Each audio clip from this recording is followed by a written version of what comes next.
Okay, I'm just setting up the live stream. Should be more or less there. So let's have a little look at volume levels before we get going. Make sure it's all looking okay. I can afford, I think, to turn the volume up a bit for the moment, or maybe we'll just drop it down in case it is loud when we get near the aeroplane. So we are at Rocky Mountain Metro in Flight Simulator. This is the version of a Rocky Mountain Metro developed by, now I'm going to get the name of the developer wrong now, aren't I? Propair Flight, and it's being sold by Orbx at the moment. So we're going to go and have a look around the airfield before we get going.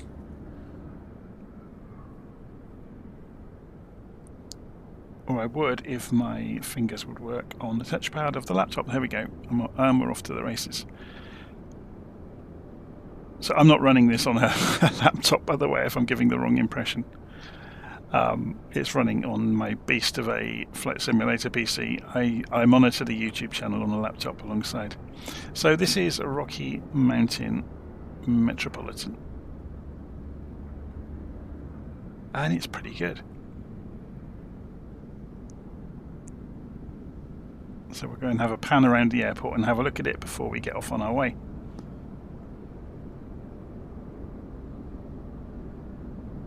So we'll fly in past some of the buildings, follow this this road that follows running outside of the airport, and that will take us around to some of the other buildings. You can see the buildings are really nicely modelled.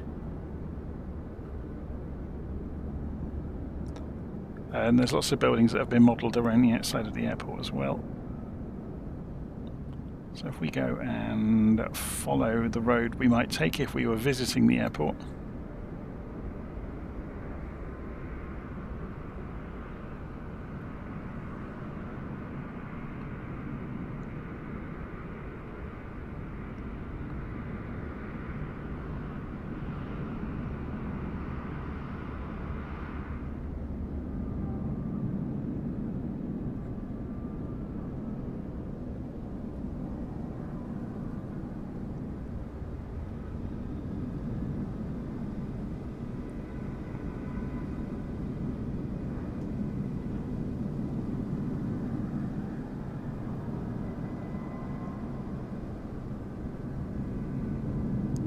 So coming in towards the main building. So it does not have interiors modelled, which means it is very kind to frame rates, which I don't think is a bad thing at all. In the background, by the way, today I am running SayIntentions with the traffic injection, or living world as they are calling it. So when we turn the radio on later, you're going to hear the aeroplanes that are nearby talking on the radio. Okay, so if we carry on down,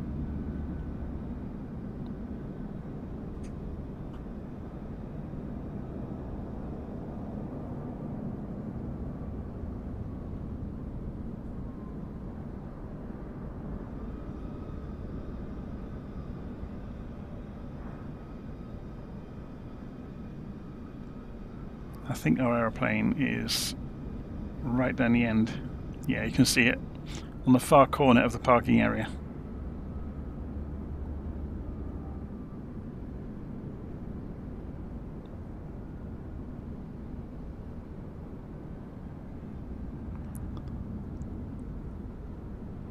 So this is the CRJ 550, which we're going to be flying this evening. It's been recently updated by its developers. I hesitate to say Aerosoft because I never quite know if they are the developer or not, or if they've just hired people in to do it. I say just, it's actually a significant amount of work, isn't it, to make an aeroplane? We're talking months of work from a team of developers. I've always liked the CRJ in the simulator. I know it's not the most high fidelity modelling in the sim, but it's good fun and it looks nice. And what is there works reliably.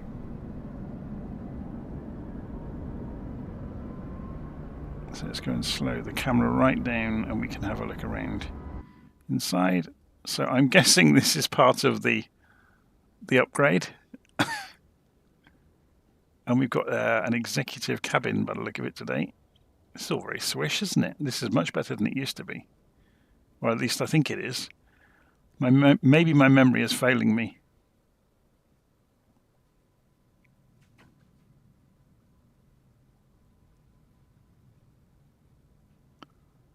Okay.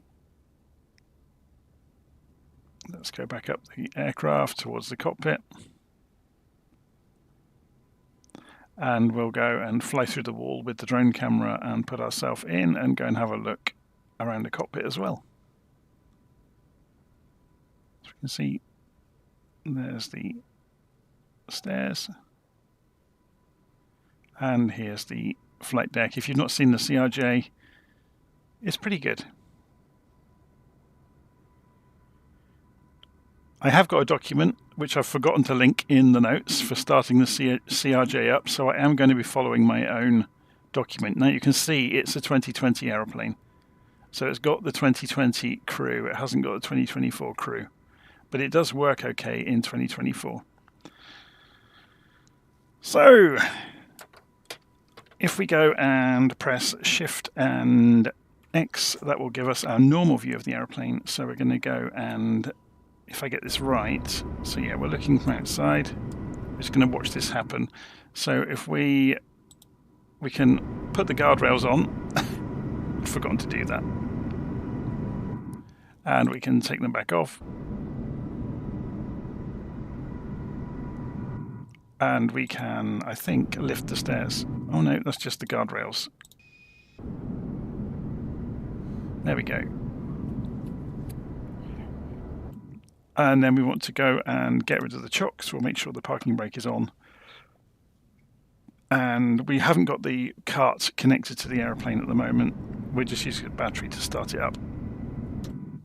Okay, so if we have a look around the cockpit. Okay, it's saying here to go and connect the ground power cart. So to do that, I have to put the wheel chocks in place first, and then I can connect it. And then outside, we should. Is it going to do it? Maybe it doesn't actually draw it. Oh, that's a little bit of a shame, isn't it? Oh well. But it's saying here we got a ground power cart connected, which is good. So then Shift and 3 will take us overhead. That's interesting. Have they monkeyed with the screens? Oh, no, I don't think they have actually. So battery master goes on. That's downwards. DC service is already on. Nav goes to, on the external lights at the bottom left, nav goes to on. Emergency lights to armed or down, and I'm going to be fishing around to find things in here. So there's armed.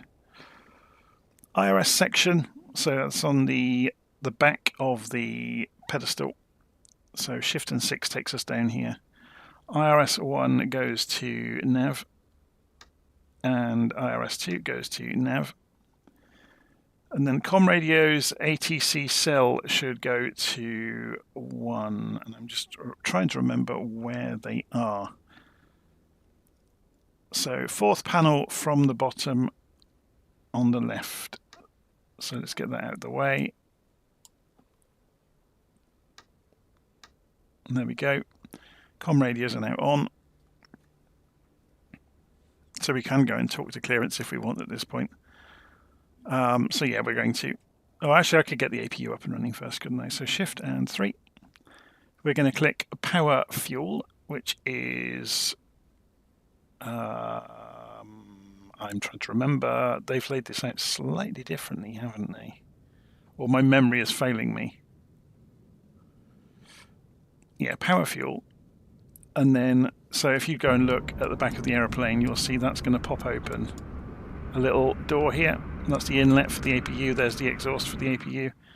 And then we can start the APU. You'll see hot air start to build up coming out of the back of the APU. And you can hear the whine from it as well.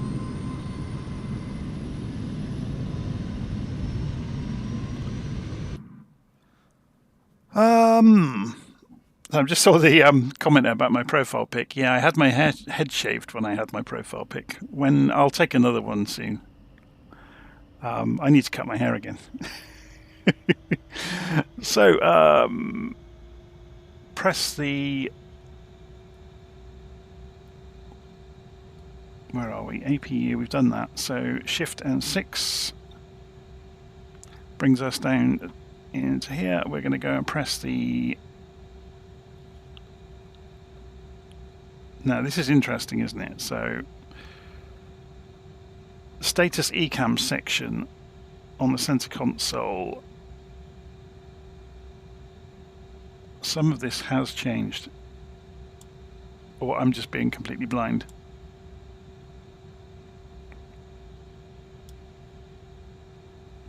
Oh, okay, I get it. I see what I'm talking about now. I'm just revisiting my old documentation here. So here's the ECAM section, and we can press the APU gen, or press ELEC, and it will show us the APU generator output on the screen up here, which shows us here, which shows it's actually generating electricity now.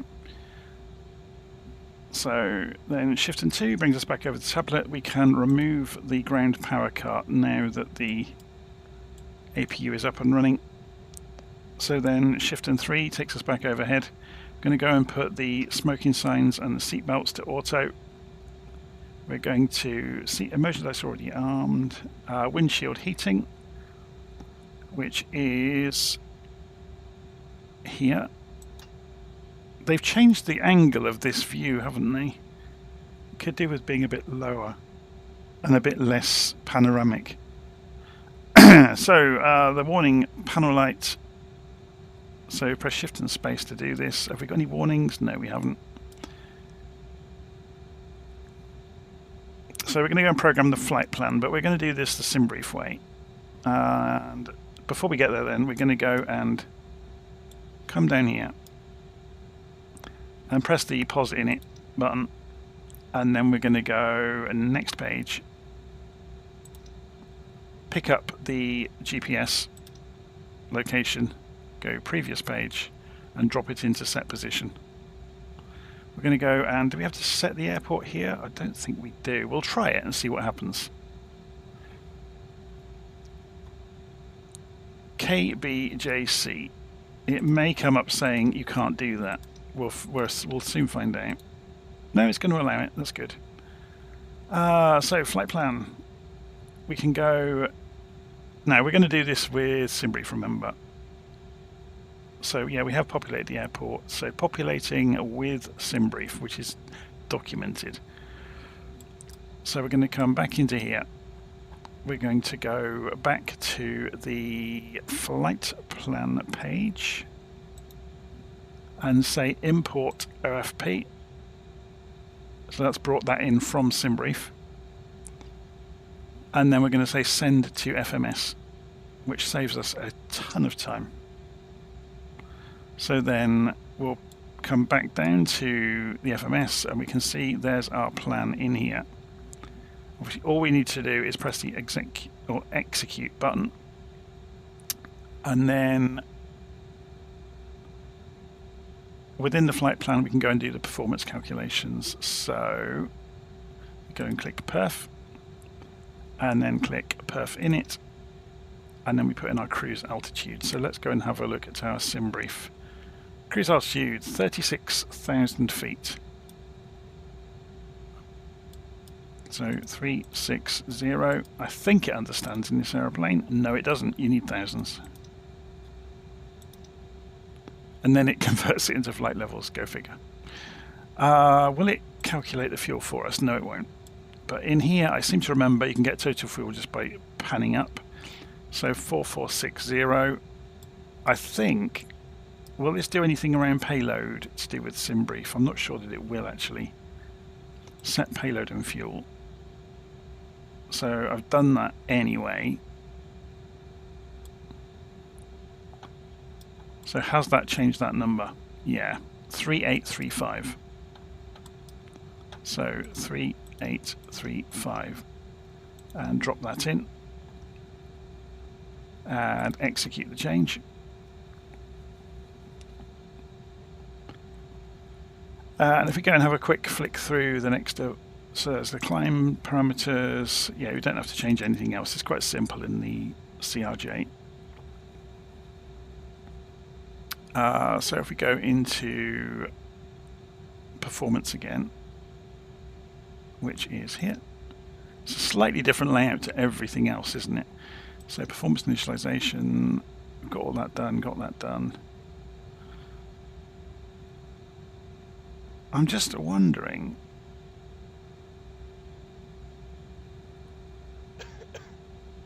that's interesting, there's coughing in the back of the aeroplane. It hasn't got takeoff speeds anymore, has it? Or rotate speeds.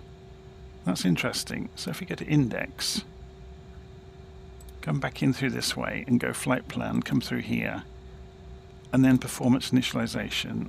Although we haven't done departure yet, have we? So let's go and program our departure. So we're going to go from KBJC, runway 30 right, on the MRS HH2, so 30 right.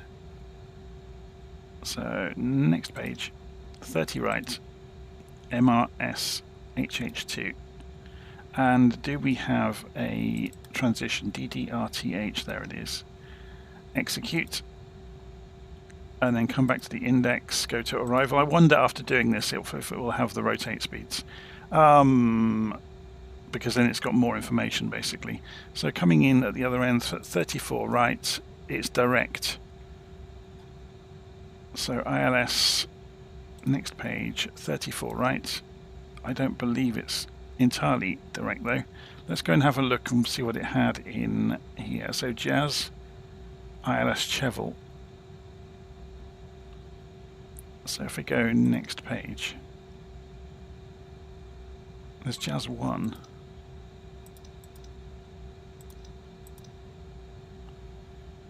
Interesting. Maybe we'll figure it out when we get there. What did it say in Navigraph? So we've got ILS, we haven't got an arrival chosen. Okay, we'll just leave it then. Transition Jazz on the ILS 34 right. So it's that one. And execute. It's interesting how the different navigation programs differ from each other sometimes. So having done that, if we go and look in the performance page now, so perf and perf init, it still hasn't got the rotate speeds, which is interesting to me. Anyway, we're not going to worry too much, but let's go and have a look at the legs. We've got a discontinuity there, so we'll go and clear that out. Does this use the Boeing method? Yes, it does. Next page, there's another one. Execute. And next page, and that's all looking good from then on. Okay, so we're going to leave that as it is.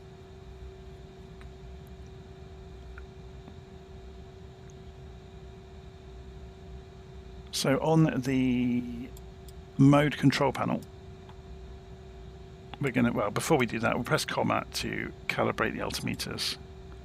Turn on the flight directors. If they're not on already, they're on now. You can see the magenta crosshair. Did that happen both sides? Yes, it did. Set the heading to the runway direction. So we're taking off runway 30. So we'll go and set 300 degrees on the heading bug.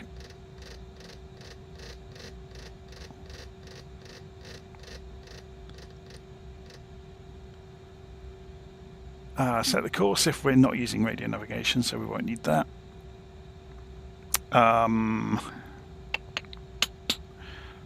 Target altitude. So we need clearance then to do that. Let's go and bring SayIntentions into play then. So if we go, have we got ground here? No, we don't. Oh, we do, sorry. 121.7. Rocky Mountain ground. Virtual 01 requesting clearance as filed.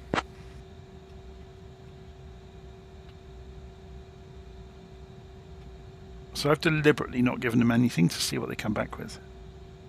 Virtual 001 unable to provide clearance as filed. Please provide your destination and any specific requests for departure.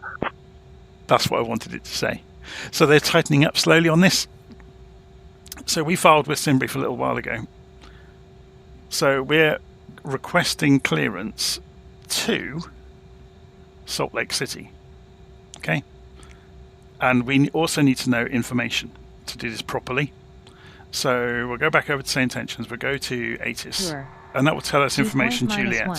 Okay? Altimeter 3024. So we'll go back to ground. Density. We want clearance, don't we, to do this. So we're going to go for clearance, and we're going to request our clearance to Salt Lake City with information Juliet. Rocky Mountain clearance, Virtual 01, requesting clearance to Salt Lake City with information Juliet.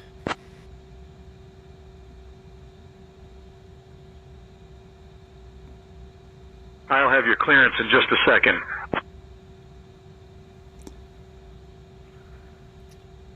So they'll come back with the transcript in here, which we have to read back, or we can scribble it down on a piece of paper if you want to do it properly. Virtual 001, cleared to Salt Lake via the Pikes 3 departure, then is filed. Climb and maintain 9,000. Expect flight level 36010 minutes after departure. Departure on 125.125, squawk 4425. And I know it's not what you filed, but you can expect runway 21.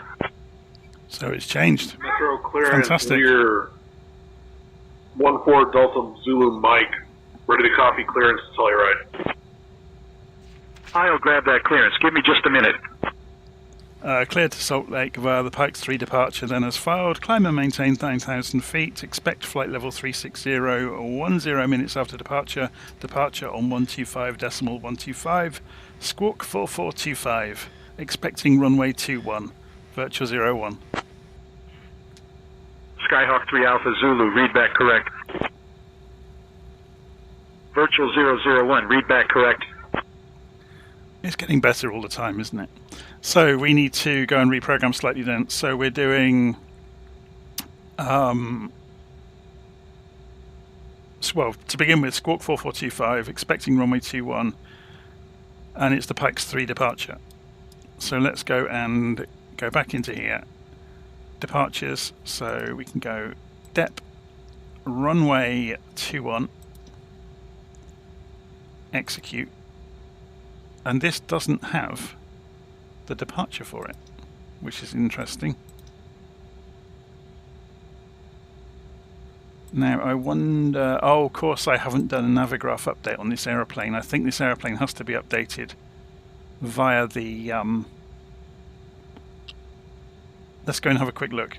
It won't hurt it as long as I don't touch anything. If I go and open Navigraph Hub, I bet the CRJ is listed in here. And there it is. Although I've got the data on it, look, so that's interesting then. It hasn't got that SID listed. Okay. So let's go and choose it in here, just have a look at it and see what it looks like. So we're going to remove this, and we're going to remove this. And we're going to go reselect runway 21, and we're going to go and choose the Pikes 3, wasn't it? It didn't have a it didn't give us a transition, did he?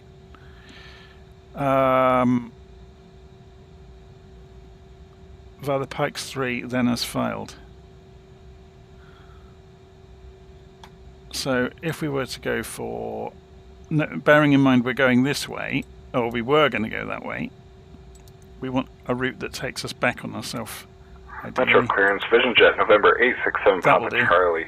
Ready for IFR clearance to Kilo Alpha Bravo, Quebec. 1 second while I grab the paperwork. So runway 21. Albuquerque via the Sky 1 departure, then is filed. Climb maintain 9,000. Expect flight level really 30010 minutes after departure. And then a departure steep turn out to the Denver. Squawking 1527. Departure runway will be 2147 Papa Charlie. I wonder why that hasn't drawn it. Vision Jet 7 Papa Charlie, read back correct. That again. Pikes 3, add to route. Let's just put it on like that. Yeah, it's going to do the same look. It's just taking us straight out to the Denver VOR, unless that was in our original routing. Anyway, we'll do as we're told when we get to takeoff. So first things first, let's go and have a look down through the aeroplane. We've got to go and set the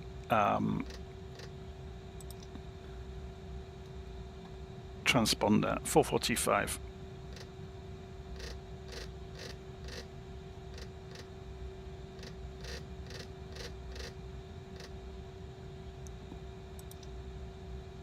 And it's on standby at the moment. Okay, why won't that let me change that? That's altitude mode.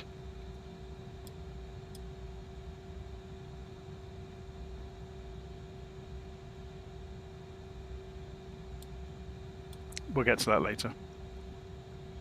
So shift and 5. Well, we've already unlocked the throttles, I think. Yeah, I did that before we got in the aeroplane. That's interesting. Look, we've got, this is showing an incorrect, oh, we've got discontinuities, haven't we? Of course we have, because we've just reprogrammed things. So we're going to pull that back over the top of there and execute that, and then we're back up to speed again.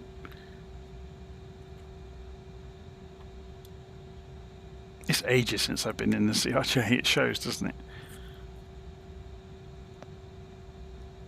Okay, so we are going to go talk to ground and request pushback and engine start. Rocky Mountain ground, virtual 01 requesting pushback and engine start.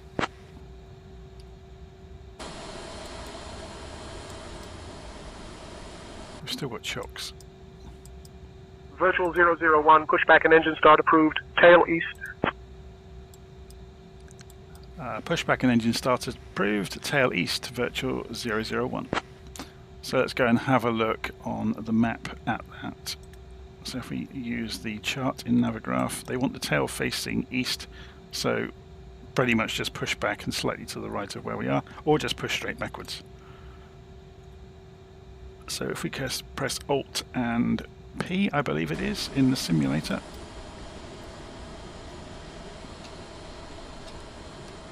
Take the brake off.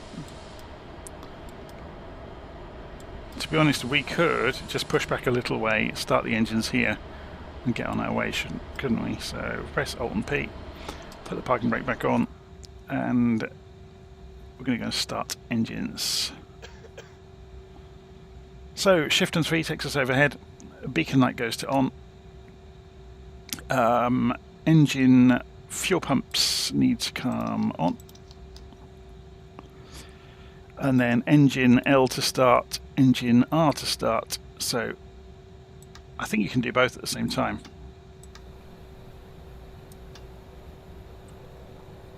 We're about to find out.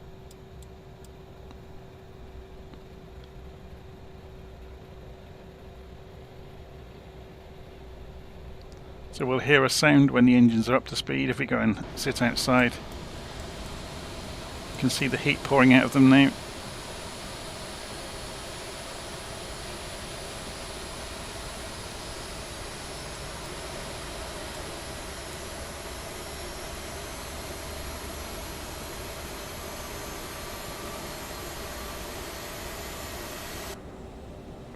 So you can watch the gauges.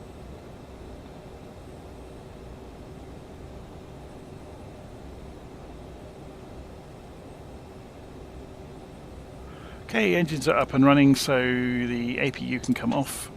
So it's up here, so we can turn the APU off, and then we can press the button to close the hatch, and you'll see that little door closing on the tail. So shift and 3 will take us back overhead. The hydraulics section, which is down here, these can all go to auto. See, this is really confusing. The way they've done these views, you can't see where the switches are.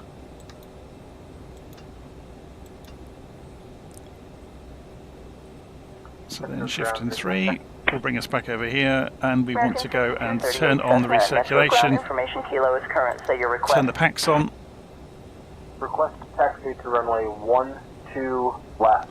And then back down to, I'm going to do this from the pilot's seat, it's easier to see from here what we're doing. So we're going to go and turn the yaw damper on, so you press both of these.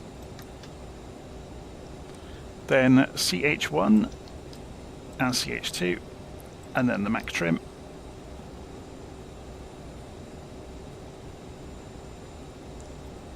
Then Shift and 5 brings us over here.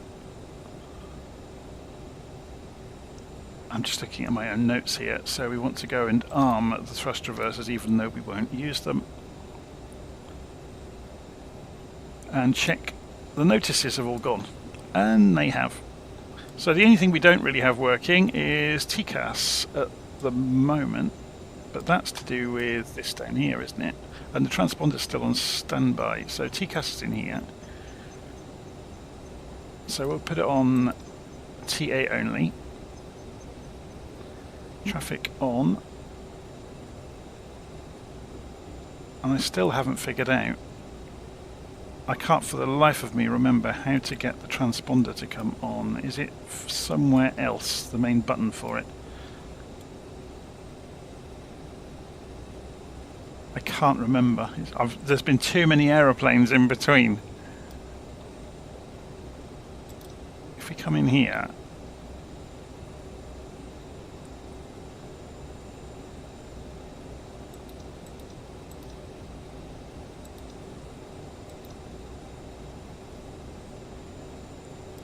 let's see what happens, see if we get told off for it. Unless there's another button somewhere else. So we're going to go and arm the nose wheel steering. Can anybody remember how you turn on the transponder? I know this aeroplane has a habit of, you know, the switches are there but they don't actually do anything. But I'm willing to bet in this case it will actually do something and it won't be doing what it should. So if we go and look in the radio button here, can we control it from here?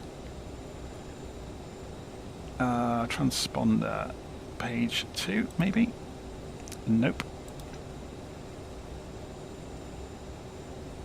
I can't remember, so I'm not going to worry too much. So we do need to sort this out though on the departure. So runway 21 and then vectors to KRTMN. So we'll just fly it. Okay. And there's now a truck stood right in front of us trying to stop us from leaving the airport. We're also going to move the flaps to takeoff.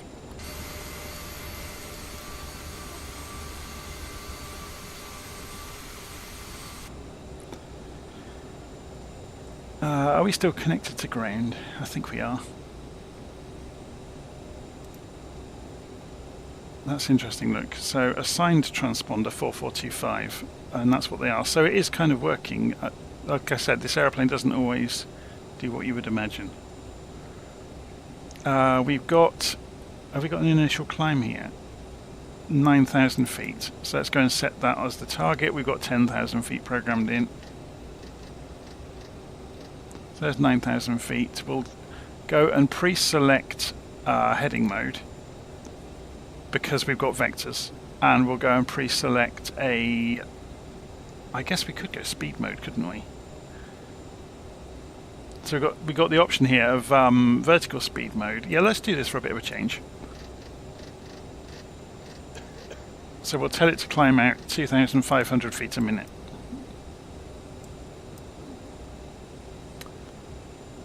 Rocky Mountain ground, virtual 01, requesting a taxi to runway 21.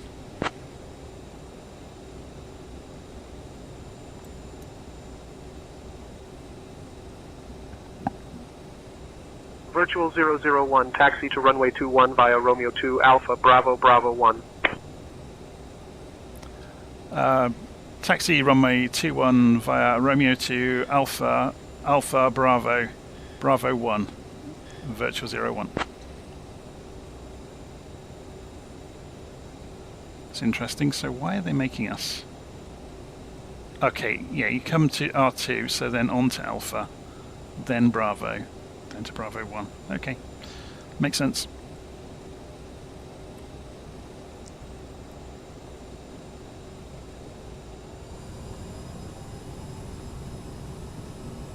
Try not to. Although the wing's going to clatter the lorry, isn't it? I left the ground traffic on just to give it some colour around the airport, even though it is a bit of an immersion breaker at the best of times. Metro ground radio check. American 6238, Metro ground. Say again, your last transmission. Metro ground, taxi to runway 12 right. 12 right, yeah, Alpha, hold short of right.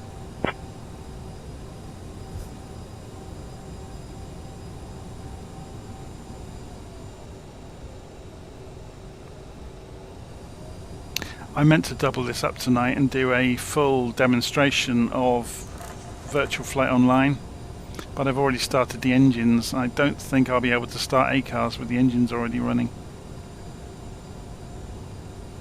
It's a bit of a shame. So we can have a look on the map. You'll see our little aeroplane trundling along towards the Bravo taxiway, which is just in front of the runway.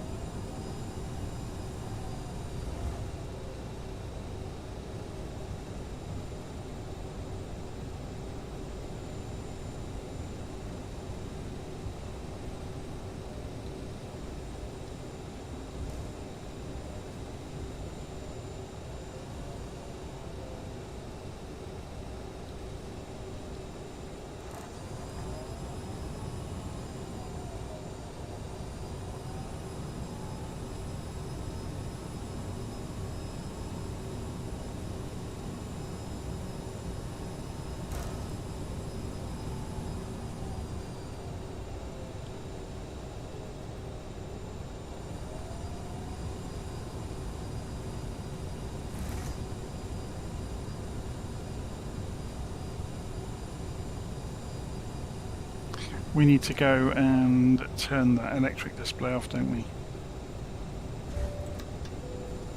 Ladies and gentlemen, the captain has advised that we are now cleared for takeoff.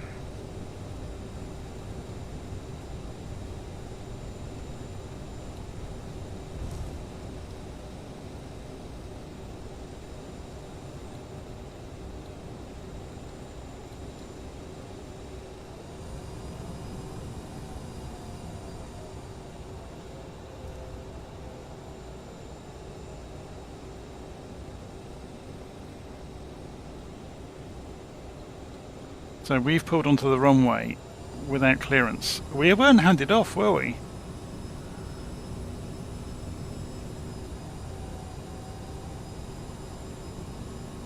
We should really have stopped over there. Let's see if we get told off for it.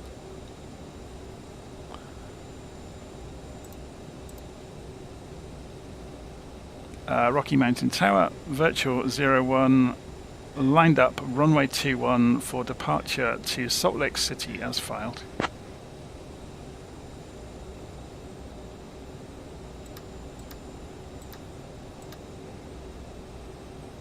Virtual 01, Metro Tower, runway 21, winds 140 at 7, RNAV Denver, cleared for takeoff.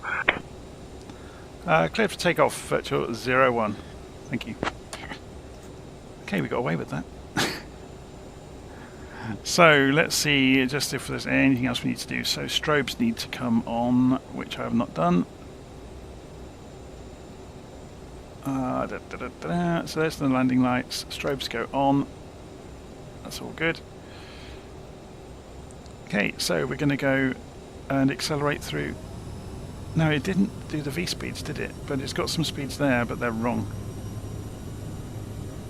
So there's something I've missed somewhere in the MCDU. I don't know whether it's a bug in the aeroplane or not, but there were no V-speeds on the performance pages.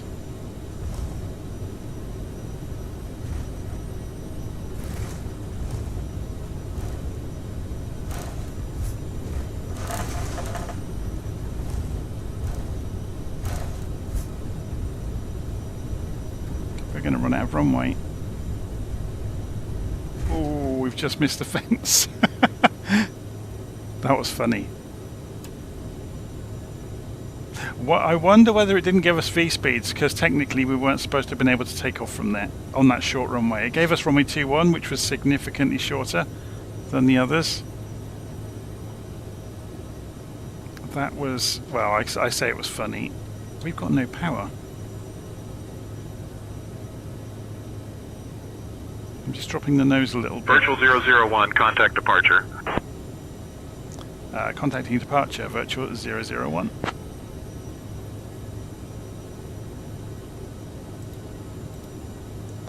Departure, virtual 001, departing runway 21 en route to Salt Lake City. I wonder if they'll give us any specific vectors to a certain... Virtual 01, Denver departure, not seeing you on radar. Double check 4-4-2-5.I-dent again.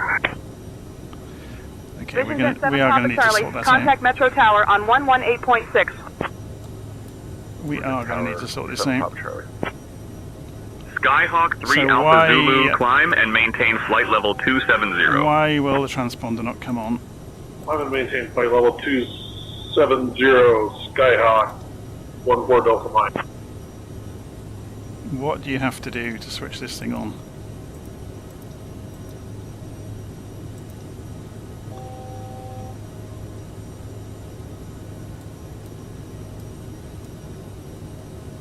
That's bizarre.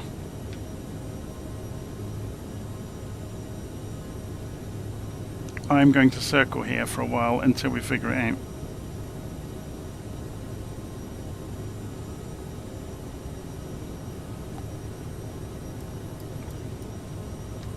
Is there a button or a switch we have missed that will switch on the transponder, or is it a bug in the aeroplane that I can't get it to enable? I'm pretty sure I've missed something, because I would have thought it would be in here.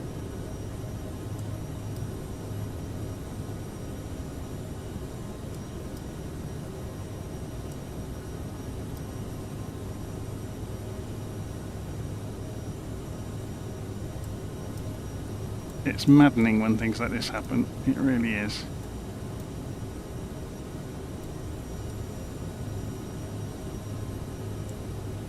Let's try something out. Denver ladies. approach, Southwest 477, 15,000. So the trouble is we're burning fuel Southwest doing this. 477, radar contact. I'm going to try something that I've never tried before, and we'll give it a shot. So we're going to go to Google Gemini, and we're going to ask it... Virtual 01, Denver departure, verify your squawking 4425, mode Charlie. How do you enable the transponder in the CRJ 550 in Flight Simulator 2024? Departure Southwest 2397 2000 for 4000. Southwest 2397, radar contact. Climb and maintain 12-1-2000. Climb 12-1-2000, Southwest 2397.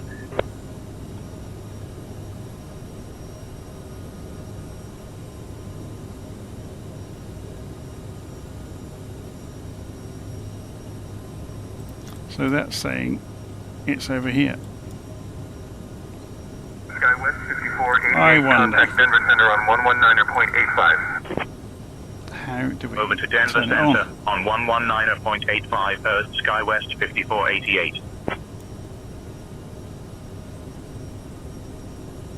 Learjet 1684 Bravo Denver, approach contact Denver Tower on 124.3. Tower on 124.3, they're heading for Bravo. Aha, we have some help in the dial above the stab button, turn to Delta Tree the 50, left. Denver approach, roger.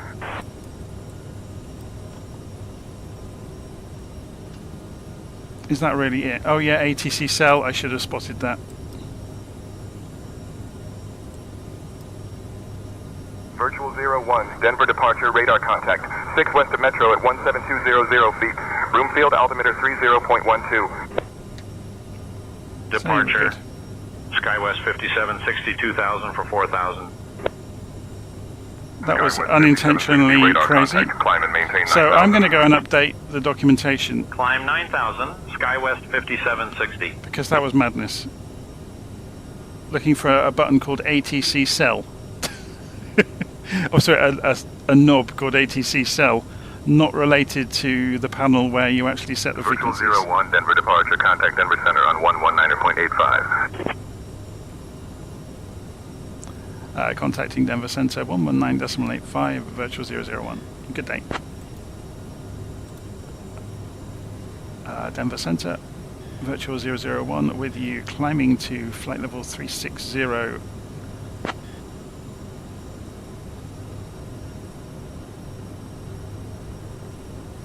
Virtual 01, Denver Center, good afternoon. So let's go and get this back under control then. Now we've got it up and running. Turn head tracking off. We're going to go direct to KRTMN, if this will let us. I think we'll just do it the Boeing way, where you just pull this up to the top and execute that, and that will take us straight there. We'll go and put this on nav mode for lateral navigation. We'll go speed mode over here. We'll tell it to go to 220 knots. Virtual 01, Denver Center, climb and maintain flight level 360. SkyWest 5567, contact Denver approach on 119.3. Over to Denver approach on 119.3. Helps if your autopilot's on, of course. Denver Center, United 2265, 16,000. Let's get that electrical panel off as well. I turned it off earlier and it came back on again. Do we need to clear it? Is there a clear button here? Or just go primary? That's going to do the same. I guess we can just put whatever we want up over here. So ECS, what's the environmental control system? Radar contact.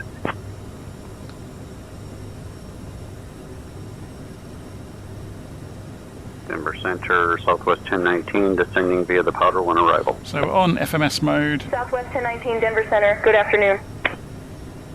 The speed mode 5353 Golf is 25 miles to the south. is taking no notice of what's going on. Does that not work? 10,000 feet, descending to 8,000 feet. Request flight following. 1756, IDES. SkyWest 4694, contact Denver approach on Of course, we're above the altitude, 127.05. aren't we? I'm playing catch up. I'm behind the aeroplane, which never helps. East SkyWest 4694. So we'll get it all under control in a moment.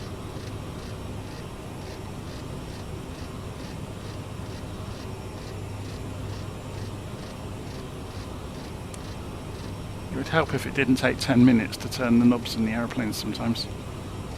So there's 36,000 feet dialed in. If we go speed mode now and take this down to 280 knots, flight level 180, and it should lift the nose 586, radar contact.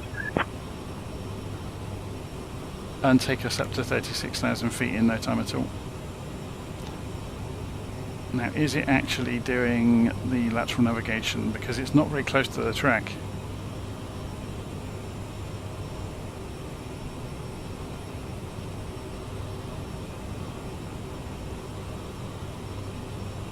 Frontier Flight 687, contact Denver approach on 127.05. Let's make this shorter. Can we do Over that? to Denver approach on 127.05, the Frontier Flight 687. So nav source will flick between VOR when it's showing FMS, which is good, and it should be showing us the Southwest 857, contact Denver approach on 126.55. switching to Denver approach on 126.55, see Southwest 857. So will it kick in and start going left? I would have thought it would have done it by now, but I think it's Virtual about 01, to. Denver Center, direct vernal for a shortcut. Denver Center, Southwest 2397, 16,000. Southwest 2397, radar contact. Oh, it's just caught the track. It's okay, so we weren't directly on the track. It's the behaviour of this autopilot then, isn't it? And now it's made a real pig's ear of it, because it's pulled into the course. They gave us direct VEL. Where's the VEL waypoints? Or it's a VOR, isn't it? VEL. It's not that one.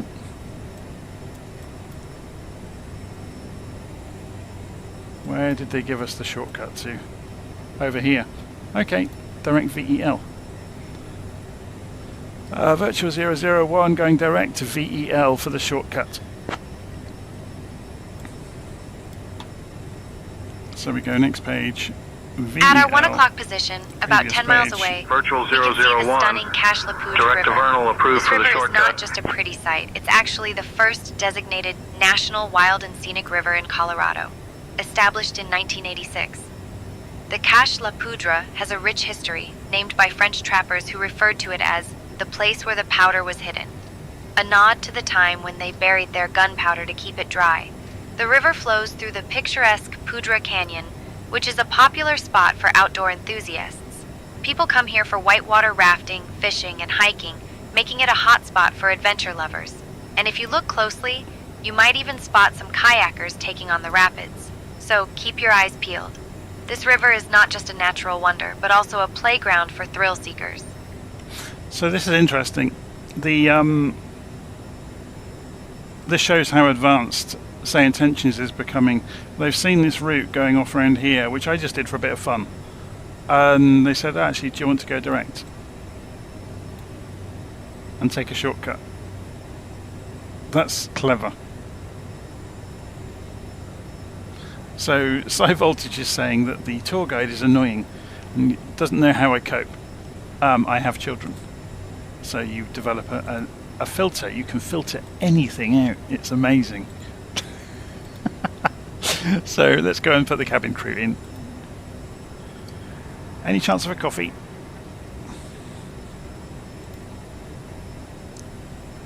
Unfortunately, I can't brew coffee up here, but I can offer you some fun facts instead. How about that? Oh no, I thought I changed you to the cabin crew. I have to OK it, don't I? Is it taking it this time? Channel 2? No. Oh no, have they broken? Oh no, I didn't choose one, did I? Let's choose Mara from Germany. Okay. Can we get some coffee in the flight deck, please? Denver Center, November 473 Tango Sierra, flight level 14,000. I will prepare some coffee for the flight. To Colorado Springs Airport. So you can see, that's interesting, look, it's flashing on this side and not this side. It should. Continue making way towards field, descend at discretion, expect runway 313 Tango Sierra. Piper Tree Tango Sierra, contact For a long Colorado. time in the old version of this airplane, that button was broken and it wouldn't work. United 264, contact Denver approach on 127.05. Over to Denver approach on 127.05, United 264. Yeah, so I need to write that down in my notes about the ATC cell switch being down here. Isn't it fascinating though? You turn it on there, but you set it in here. It's one of those odd little things about this particular aeroplane. One of the great things I think about the whole SayIntentions experience is like, yeah, we had a change departure there. It's much more like the real world, where you don't get to just do the route that you had planned. You get the route you are given. And that forces you to have to know how to reprogram aeroplanes and deal with stuff. I don't know what was going on there. Interesting that the Direct 2 isn't working correctly. It's SkyWest 4720, contact Denver approach on 128.45. Switching to Denver approach on 128.45, use SkyWest 4720. Denver Center, Allegiant 658, flight level 340. So it's doing the Direct 2, but it's not drawing it, if that makes sense.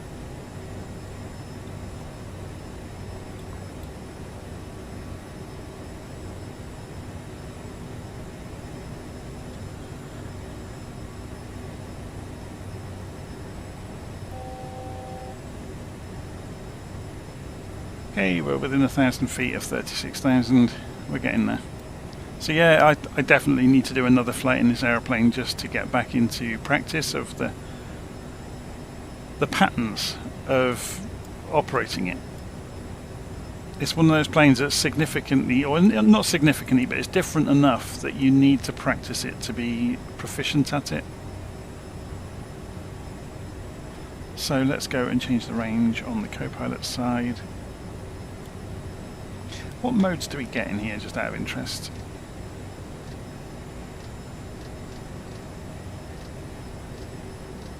So if we go, yeah, it does the trick with the center look, so you can check your route.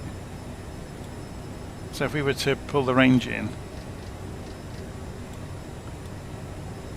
and then we can go, I'm guessing, up and down. Yeah. It's kind of got this weird hybrid though look, where I'm pushing upwards. So I'm almost like in the Airbus pushing the legs upwards, but the center marker is going downwards. So I guess that's forward through the route and backwards through the route is the way to think about it, even though it's rendered the other way up. 78, contact Denver approach on 127.05. SkyWest 5878. Ladies and gentlemen, we have just SkyWest 5890, contact Denver approach on 128.45. We will now begin our snack and drink service, and I must Switching say to Denver approach on 128.45, SkyWest 5890. Refreshing beverages. United 1986, contact Denver approach on 127.05. Thank you for your Over to attention. Denver approach on 127.05. So let's United go, 1986. Actually, we can leave the seatbelts on auto, can't we? Because that means they'll look after themselves. We should have had the... This is how far behind the airplane I am today. Look, we haven't even got the landing lights off.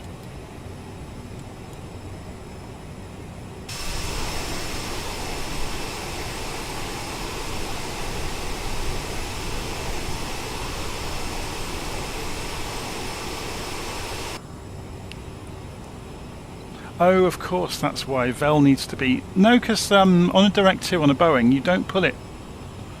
You pull it straight to the top. So this would be the same route. To do a Direct 2, you pull your waypoint straight to the top of the screen. It's just not rendering the line. It's doing the Direct 2, it's just not rendering it correctly on the navigation display. It came up with that earlier while I was messing around. And now there's another problem with this aeroplane. Look, you can't get to the clear button unless you approach it. If you've already gone over this, you can't. You have to come in from the side to get to the clear button. It's done it again, look. United 1257, and contact again. Denver approach on 127.05. Over to Denver approach on 127.05 at United 1257.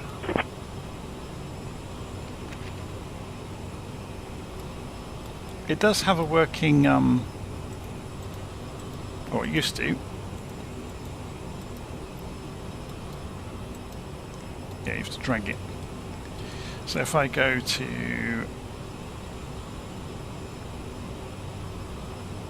head tracking, we have got a working collimated head-up display.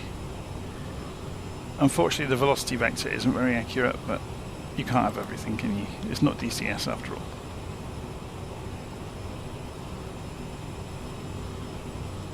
Yeah, I apologise this evening. Someone's just said, oh, the simulator looks great. I apologise for my manner of flying it this evening, though. I've been several minutes behind the aeroplane all the way through. I've not flown the CRJ for a very long time. And it's unique enough that it's taken me a long time to get my head back around it.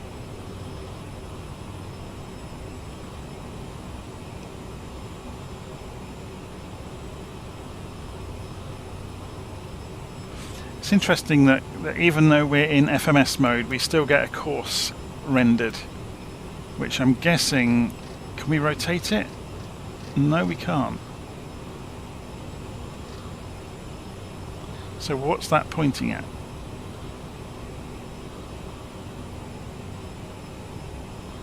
It's interesting, isn't it? Got a pretty good headwind.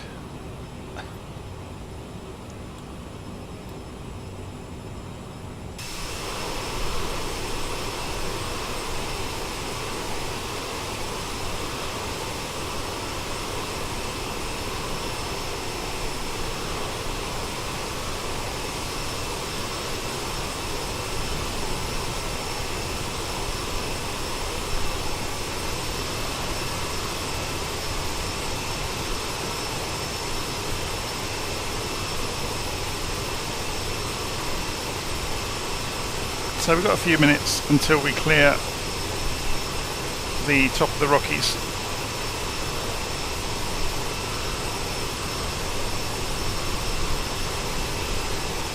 And then we'll see what happens on the approach, whether we get vectored or not.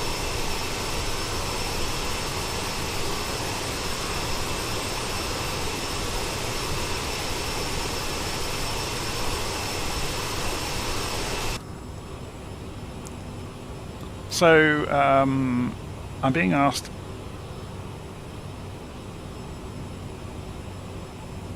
Cam Pilot is asking what spec of Skywest PC 4658, contact Denver approach on 119.3. If you go and open up the notes on the video. 119.3, Skywest 4658. If you open the notes up on the video, the specs of the PC are down at the bottom of the notes.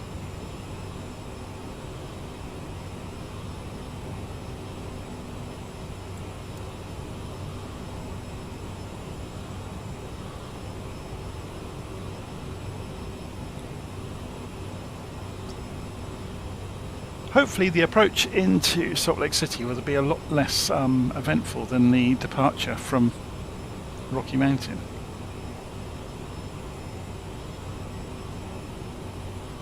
Charlie Mike, I need you at 15556 feet, sir.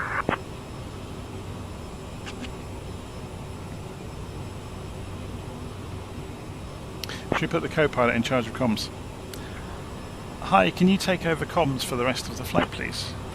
Charlie Mike, please expedite your descent to 15556 feet. Sure, I'll handle the comms from here on out. Expect the Spain 8 arrival. I'll start your descent in about 20 minutes.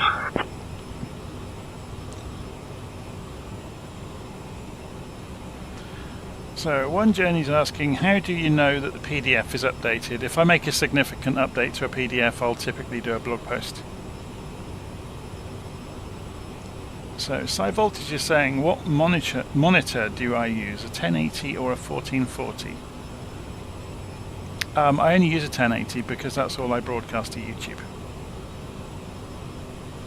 There's no point me. I used to have a 4K screen, and that meant I downrated everything to 1080p for YouTube, which put more stress on OBS, which drops frames anyway. It seems to be regardless what you do with OBS, if you're streaming, it loses quality. So you see it far less quality than I see it, and we're overspeeding.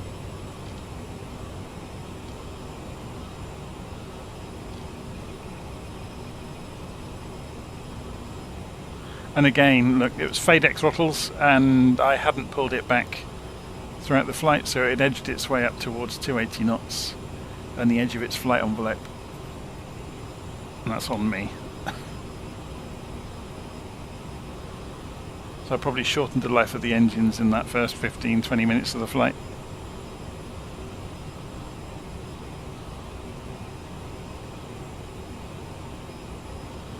And again, it's a case of not knowing the aeroplane well enough.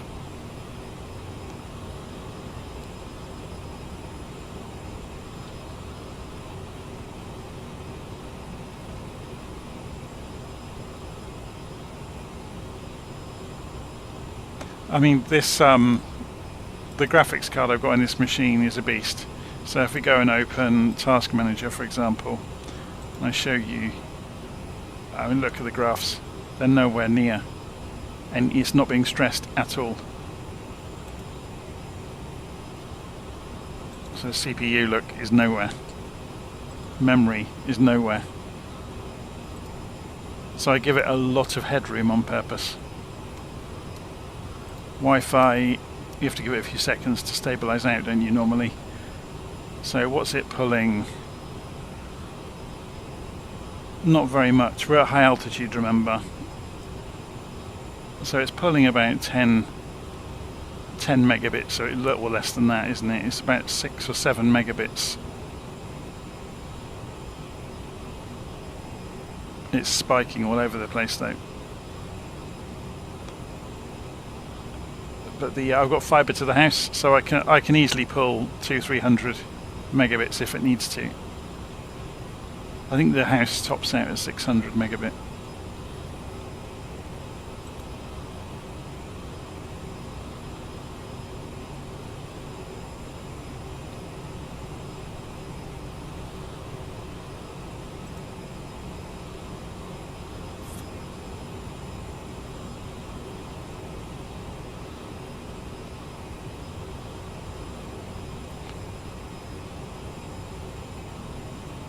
So I'm tempted to accelerate time, but I know it will probably mess up SayIntentions, so I'm not going to.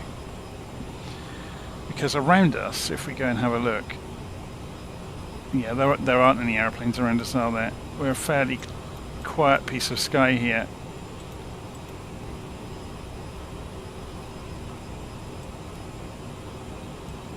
Should we go and put a transmitter on? Make our position known. So we are flying the CRJ to Salt Lake City.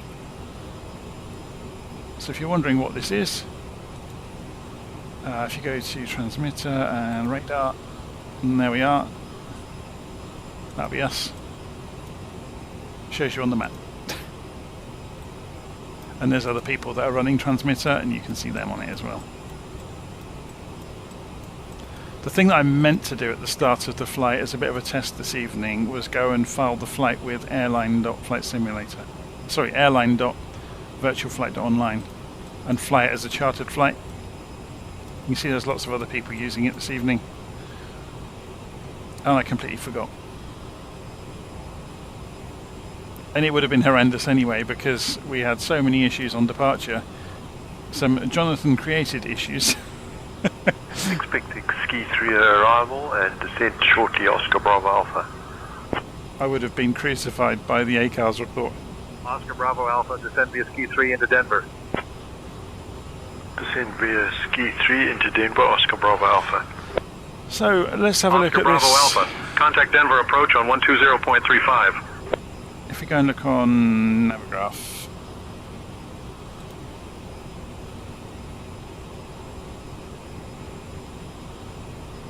So I'm going to confirm with Navigraph ILS 34 right, the Jazz transition. Do they have a SID? Sorry, a star though.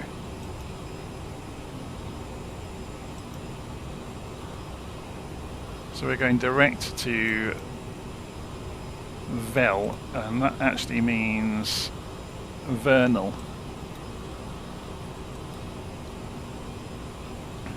So should we ask Centre about the routing?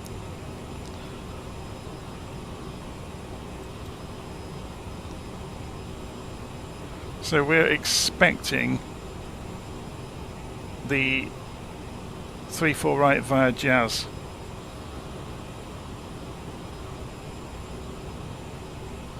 Centre, Virtual 01, just requesting some information please on our approach into Salt Lake City. We are expecting 34 right approach via the Jazz waypoint.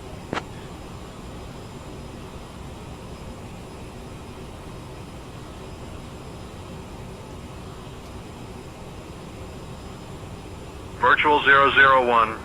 Expect the ILS approach for runway 34 right via the Jazz 1 arrival into Salt Lake. Expecting the ILS approach for runway 34 right via the Jazz 1 arrival. Virtual 01. Okay, that was our co-pilot confirming it. Very good. So it is the Jazz 1 arrival, so we got Jazz in there. So we should be good. So let's have a look and see if the constraints match up. So we got, they're coming down to 15.5 for PVU, and then above 12,000 feet at Jazz. So let's go and have a look at that on the flight plan. This hasn't got the Jazz 1 chart, has it? Let's go and see what charts we can find.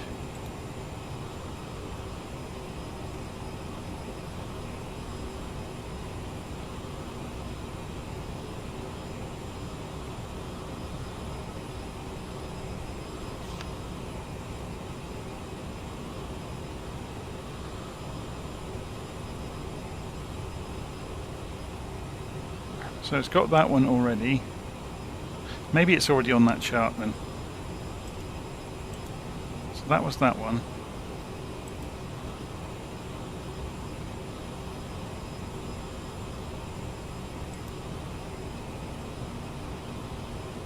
None of them go out as far as Jazz. Although, oh, it's got it here, look.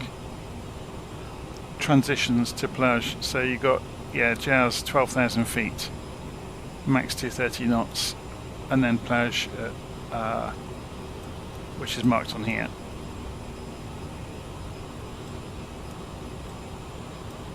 But we're going to do the ILS, and it's still marked on here, like 12,000 feet, max 230. And then you've got the step descent. So you've got 11,000, 10,000, 9,000, 6,100 and so on.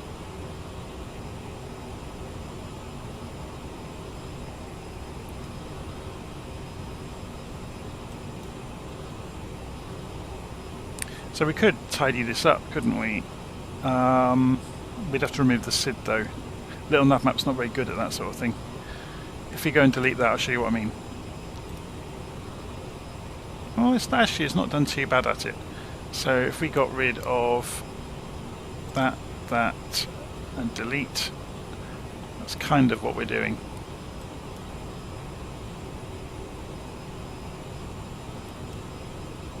Going straight for the VOR.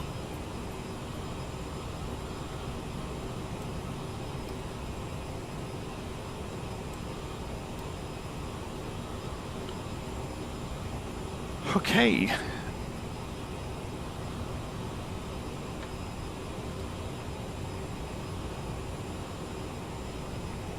I was looking at the beta program for the AccuSim Aerostar 600 yesterday. I'm still undecided about getting it before it's officially released.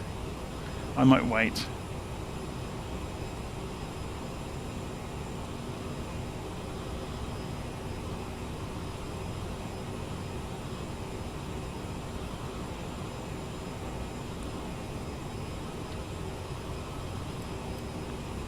I'm hoping we'll actually see some traffic at Salt Lake City. Oscar Bravo Alpha, contact Aspen approach on 123.8. Aspen approach 23.8, Oscar Bravo Alpha. So 1,000 feet below us, an airplane's just gone past November behind. 514 Romeo is there with US flight level 19,200, climbing to flight level 2400. Let's go and close this down. Get out of the way.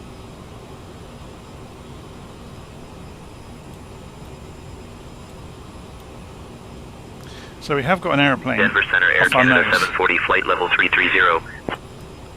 Air Canada 740, radar contact. Do we have to turn TCAS on over here to see them?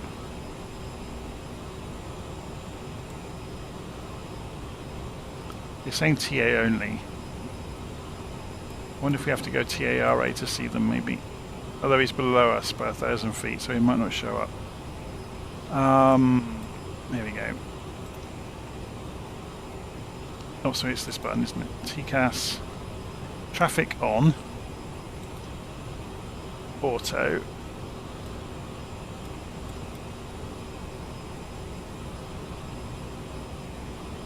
There's top of descent marked in as calculated. I was just wondering if we might see him sort of off over here somewhere. Oh, maybe we're too long a range for him to show up.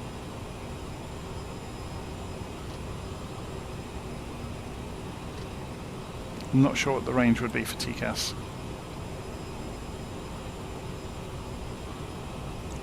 He's about 25 miles out, maybe.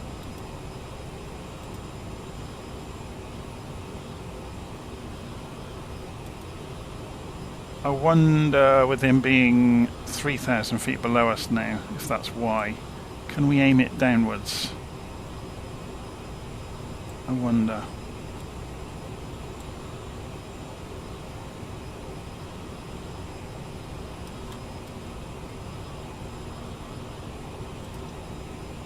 Above, just below, or is that above and below? What norm? Let's try it. Norm, he's not showing up. TCAS below only. He's not showing up, although he's probably gone off down the side of us now, not quite. This one out here is a bit further away though. I'm just surprised we're not seeing anybody. Denver Center, American 2767, flight level 330. American 2767, radar contact. this is saying radar off, but that's going to be the weather radar, isn't it? Seneca 1 Bravo Mike, can you please expedite your climb to flight level 330? Mike, negative. We are the weather radar. on approach into Aspen.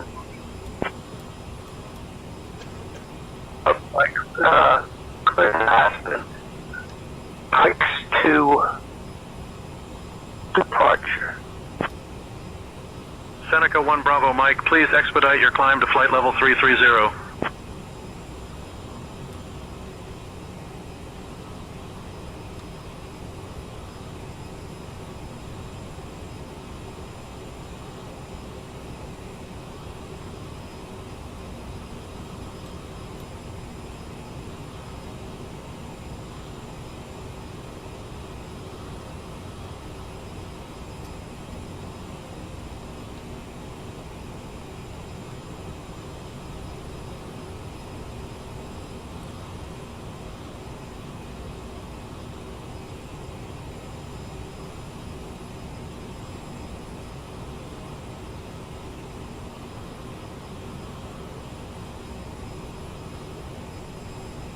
Denver Center, Southwest 4308, flight level 310. Southwest 4308, radar contact.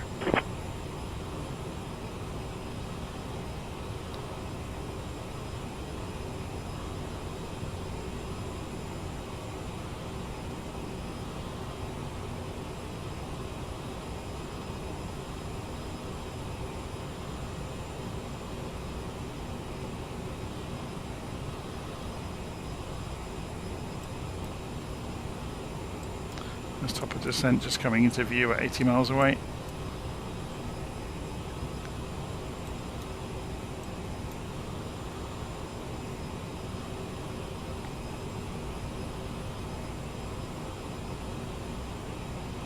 So that's the southwest that he was just talking to on the radio, or one of these two. Oh, that one, yeah.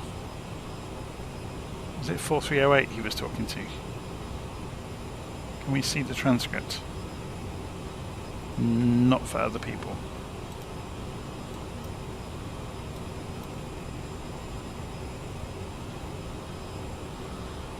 Stephen Weller is asking, do I use a flight yoke for the simulator, and if so, which? No, I've got the Airbus stick and quadrant from Thrustmaster.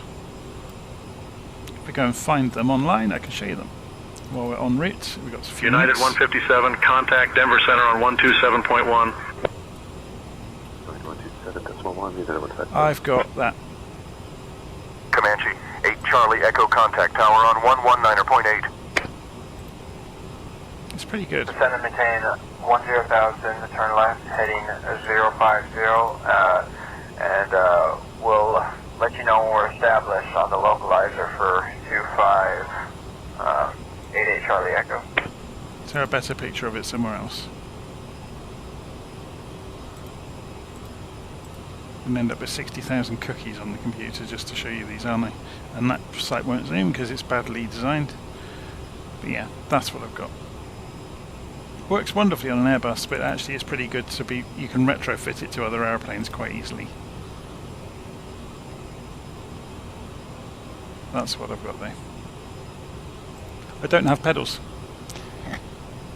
Mostly because, and this might amaze everybody, I don't actually have a permanent flight simulator set up at home. I put everything away during the daytime, so I only plug things in when I'm actually recording on YouTube or whatever I'm doing.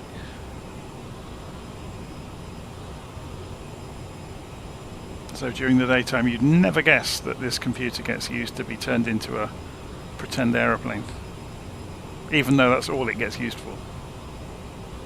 So alongside it on the desk there's a Mac Mini.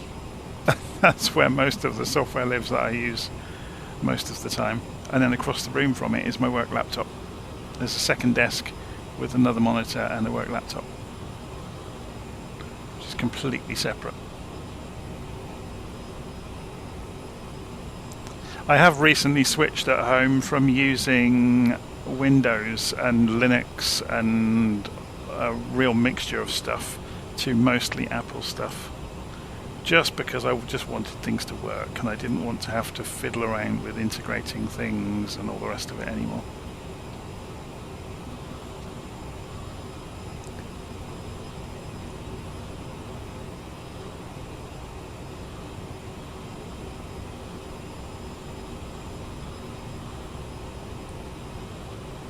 But yeah, I've probably got a lot less hardware than most people. There's a couple of Raspberry Pis still hanging around under the desk that I ought to unwire really and either put them away or sell them, or I don't know. There's a Raspberry Pi 4, there's a Pi Denver Center, 400, is it? Requesting descent to 13,000 feet. A Pi 500, a Lumen Pi 77, 5. descend and maintain 13,000 feet. The Pi 500 has got its own special Raspberry Pi monitor as well, which I thought would be a good idea at the time, but I haven't actually used it as much as I thought I would.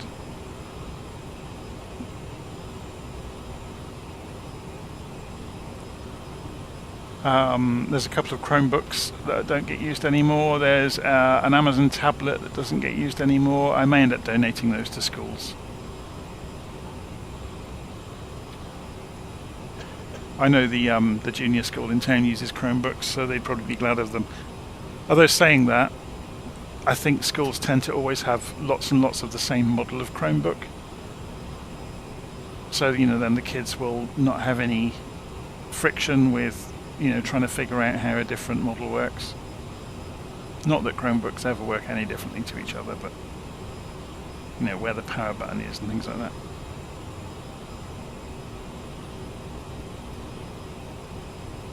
I have an old USB Xbox 360 controller which I use for the drone camera, and on the floor across the room from me, that hasn't been plugged in for months and months actually, there's an Xbox 360, which is what that controller used to belong to.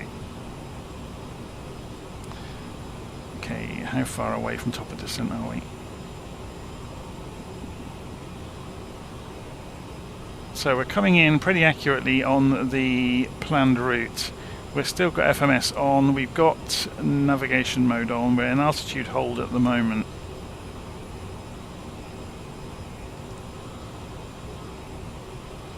Let's find out how far we actually are away. So about 160 miles maybe, if you factor in the distances.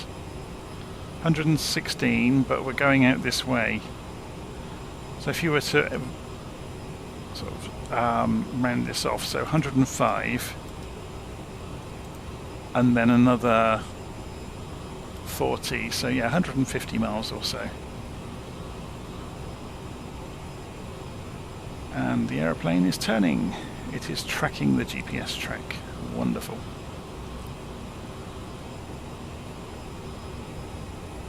Virtual 001, contact Salt Lake Center on 135.775.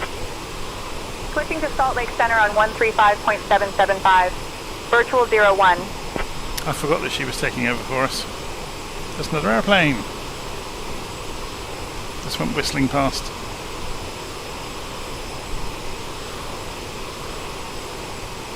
Salt Lake Center, Virtual 01. Good afternoon. Maintaining flight level 360. Virtual 01, Salt Lake Center. Good afternoon. Southwest Center, United 972 Mike Kilo, flight level 360. United 972 Mike Kilo, Salt Lake Center. Good afternoon. Flight level 370, Delta 844. Salt Lake Center, Delta 844, climbing through 20, flight level 216, for flight level 340.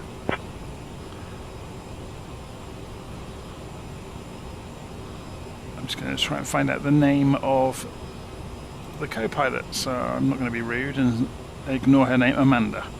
Okay. Hi Amanda, I can take over comms again now.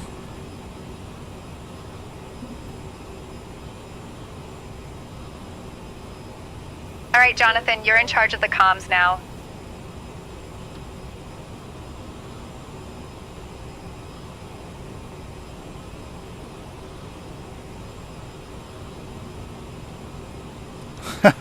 So Ronnie's appeared in the chat. Hi Ronnie. He's on about keeping it heading centered all the time. Yeah, it's good practice. So you get no surprises. We do need to go and sort out the ILS frequency while we think of it, while we've got a few minutes. So let's go and check ILS 34. 109.5, 344 degrees. We can't set the course, unfortunately, because it won't let you do that in this aeroplane ahead of time, which is annoying. But we can at least go and check the nav radio frequencies. So if we go and look in the radio button and 109.5.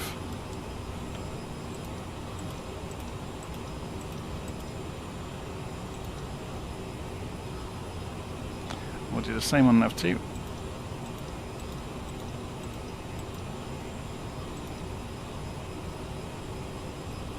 Okay. So then when we get a bit closer to the airport, we can switch over the nav source if we so wish and guide the airplane down on the ILS and fly it in ourselves. Just for a bit of fun. Gives us something to do, doesn't it? Let's go and change the range on the co-pilot. Notice the heading bug's vanished.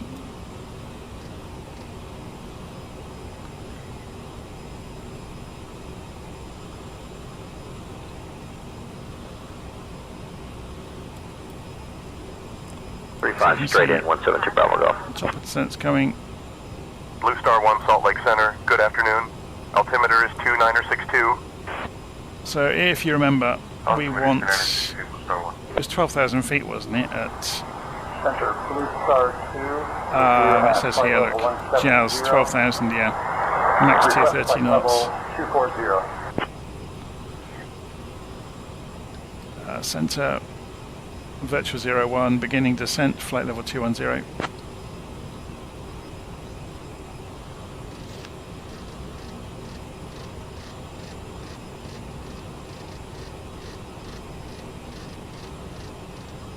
Actually, was it center? No, it's Salt Lake Center, isn't it? Yeah, center.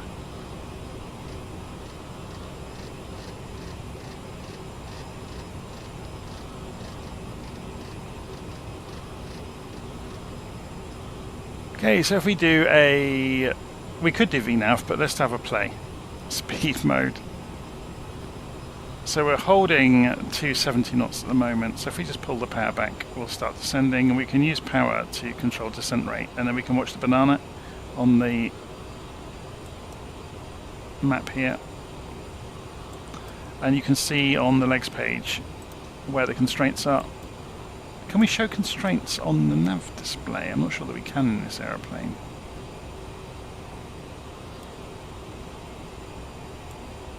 No, but we can see them here. So Jazz above 12,000 feet, so a minimum of 12,000. So we can increase the power slightly to push the banana further away from us.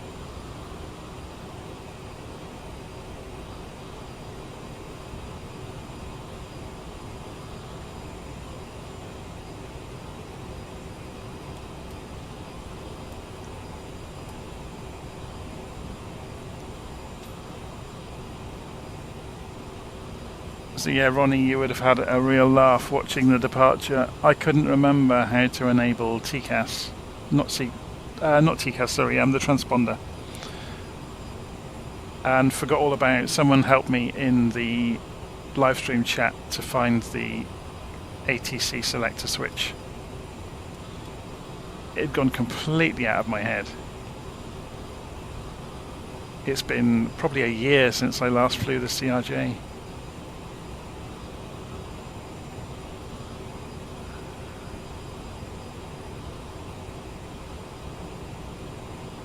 Virtual 001, descend via Jazz 1 into Salt Lake.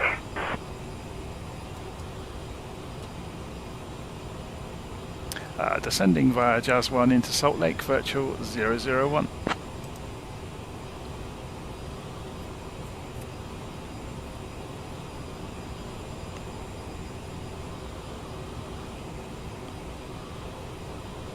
Let's turn that radar off, it's starting to annoy me. I've got to remember how to do that now. Ladies and gentlemen, we have now left our cruising altitude and have started our approach to Salt Lake City. At this time, we kindly ask everyone to return to their seats, stow your tables, and fasten your seatbelts. Please note that the usage of the lavatories is no longer permitted. Thank you for your cooperation.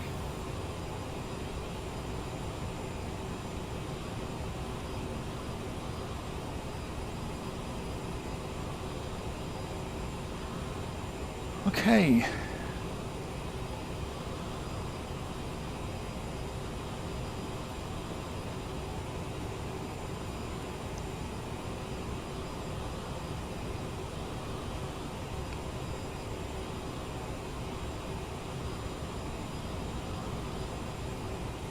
Shall we look outside?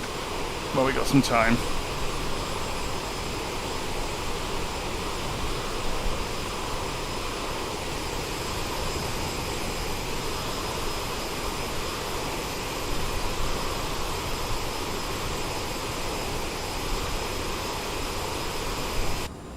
So, a wicked farmer is asking, where did we get the flight attendant recordings? We didn't. It's an artificially intelligent flight attendant that's provided by SayIntentions, so I can talk to them. Hi, how are the passengers doing in the back of the aeroplane?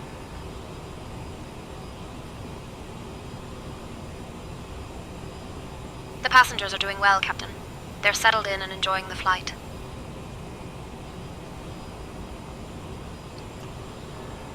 How many flights have you done this week?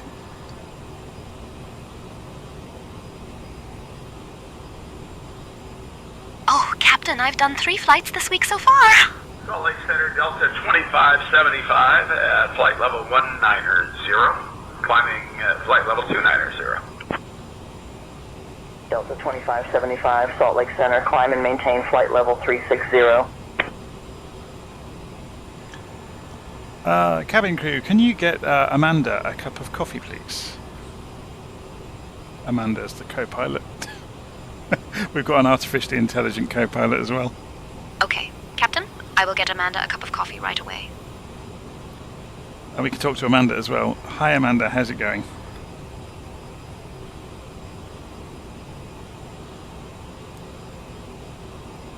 All good, Jonathan. Just focusing on the descent into Salt Lake. It's freaky, isn't it? It really is.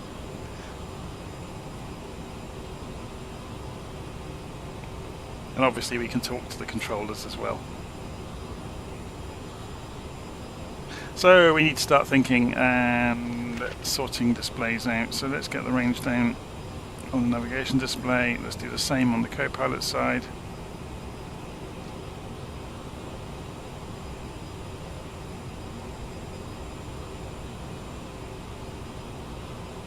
We'll start descending a bit more steeply soon. Remember, we need to get the speed down to 230 knots. So let's do that now.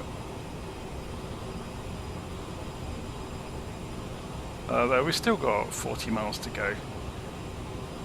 But if we still get this down to a sensible speed.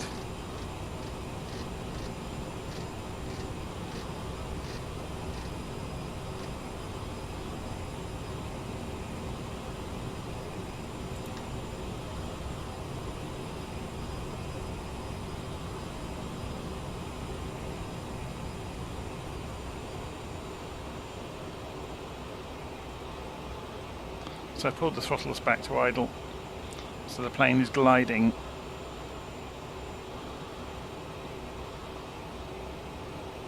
If we wanted to decelerate faster, all we'd need to do is throw the spoilers. But we don't need to do that. You can see the target airspeed is coming.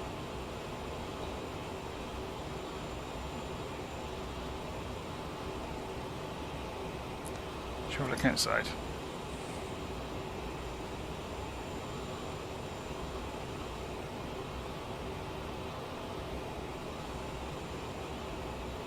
So I think the airport is over there. American 137 Heavy. Please expedite your climb to flight level 380. Salt Lake Center, American 137, what altitude do you have me at?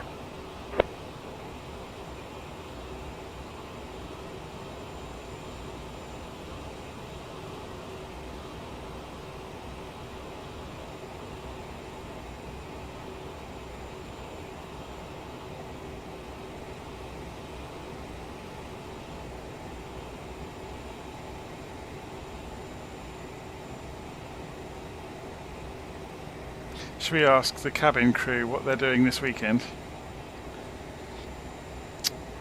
Hi cabin crew, what are you up to this weekend?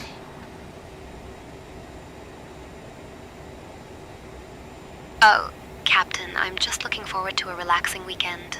Maybe catching up on some reading and spending time with family. How about you? Oh, I might read a book too. What's your favourite book?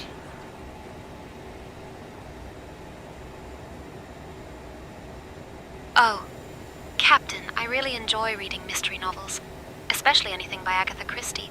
Her plots are just so intriguing, eh? How about you? What are you thinking of reading? That's bizarre, isn't it, that it's holding a conversation?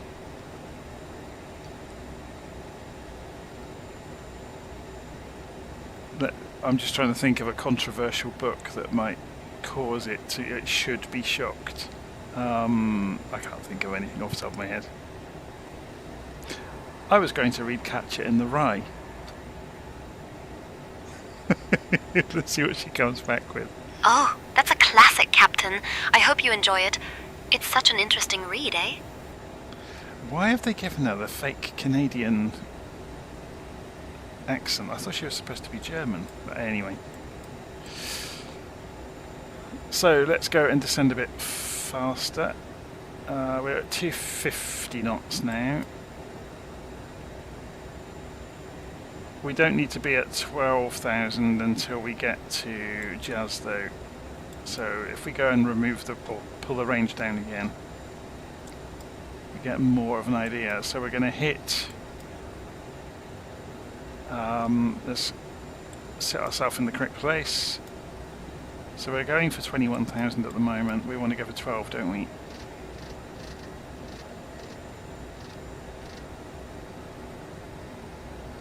Expecting ILS for 3-4 rate in the Salt Lake FedEx 7 Foxtrot X-ray. FedEx 7FX descend and maintain 12,000.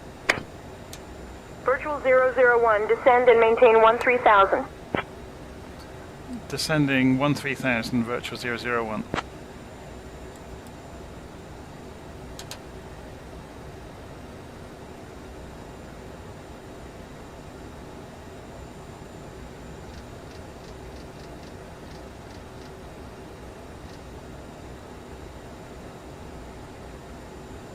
Virtual 001, speed 230 knots.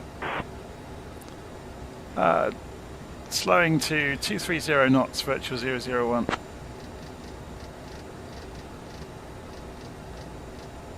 So that is going to kick out the estimate for a few moments. Virtual 001, 230 knots approved.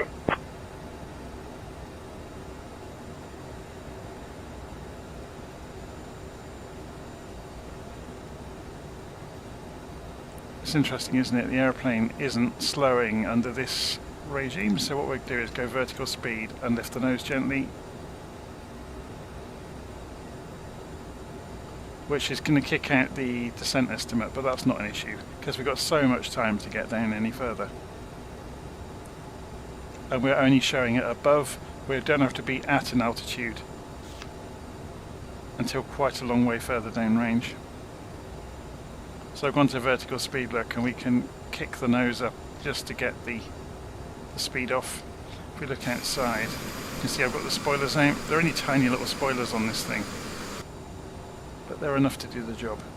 So we've just come down to 18,000 feet, or we haven't actually got there yet, and the transition altitude's kicking off. So we're going to go and press the button, and it still doesn't like it. Look, this is the same old bug that used to exist. I'm going to press comma.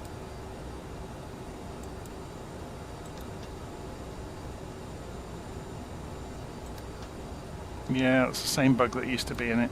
You can't get it to behave itself. It's a bit of a lottery.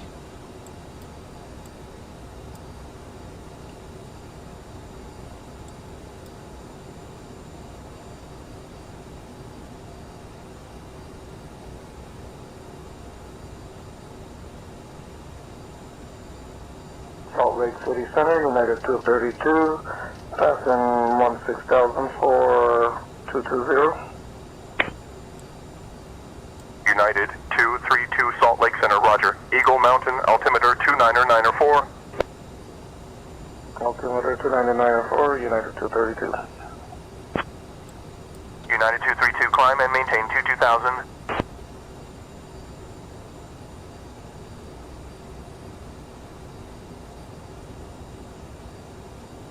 So this one's above 9,000, so we're going to drop the altitude down to 10.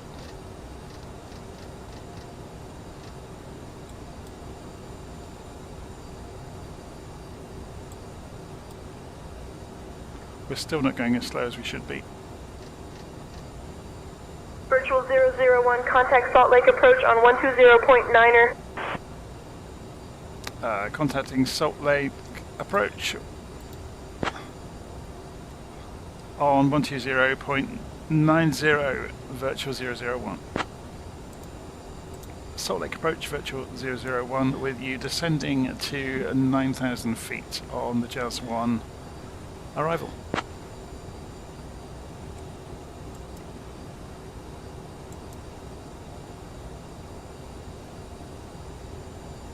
On Virtual 01 Salt Lake approach.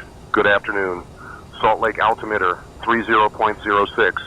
Expect the ILS runway 34 right approach into Salt Lake via FFU. Expecting the runway 34 ILS approach via FFU, virtual 001.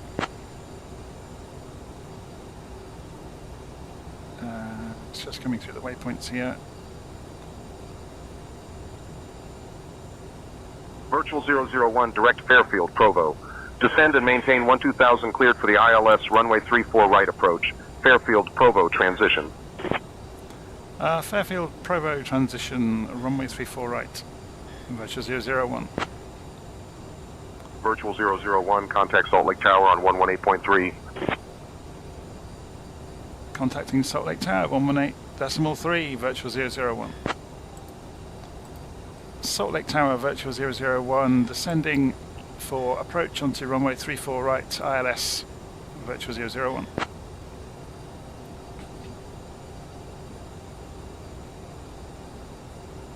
Virtual 01, Salt Lake Tower, winds 160 at 9er. Runway 34 right, clear to land.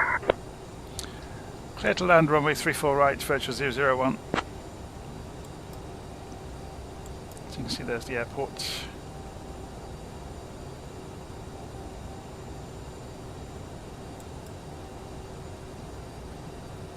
And we are extremely high, so I am going to take action.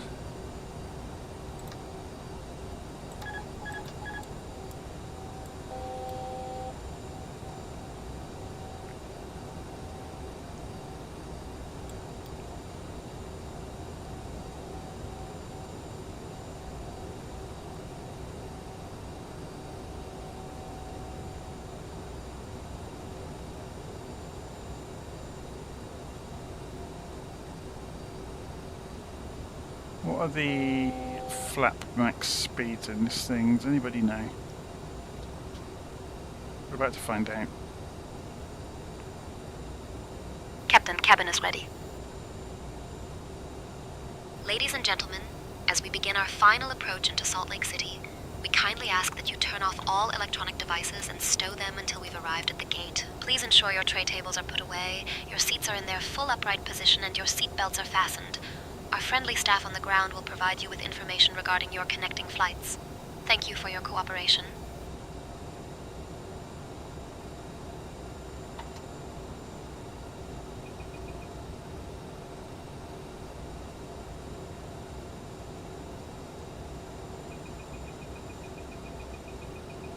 It does not want to slow down, does it?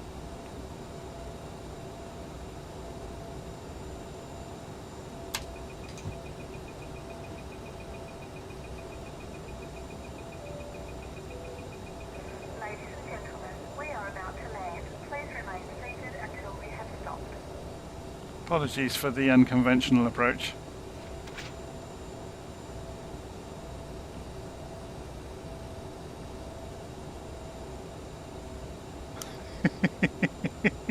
It's the flying circus approach. Sync rate. It's working though. Sync rate. Sync rate.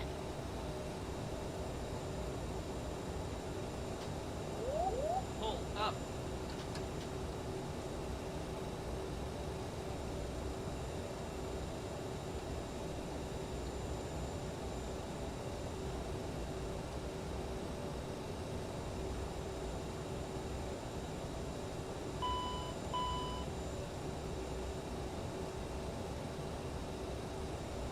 Sync rate.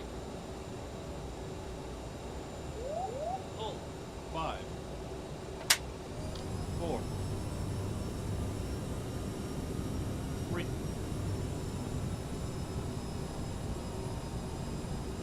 200. Oh, look at it sinking.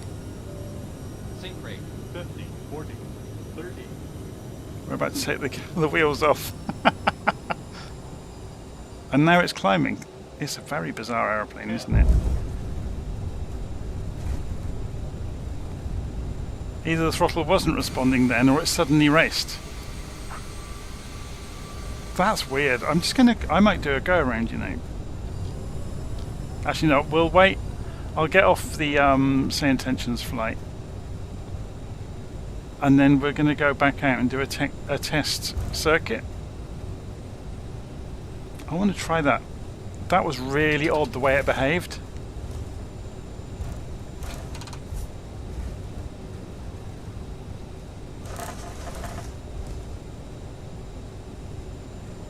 I want to go and do a circuit just to try it again.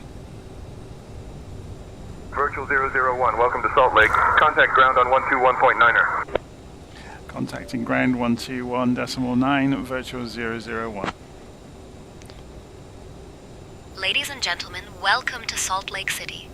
We have just landed safely at Salt Lake City International Airport. I wouldn't call it A fun safely. fact about Salt Lake City is that it is home to the largest saltwater lake in the West, the Great Salt Lake. Also, did you know that this city was founded by Mormon pioneers in 1847? On behalf of Captain Jonathan, First Officer Amanda, and the entire crew, we thank you for flying with us today. Please remain seated with your seatbelts fastened until we reach our final parking United position. 1790 contact The tower local on time here is 4:06 121.83. p.m. We hope you enjoy your time in Salt Lake City. So I'm going to go and switch off SayIntentions now. And we're going to go out and have a test. So, how much fuel have we got left? We've got 2,000, we've got lots.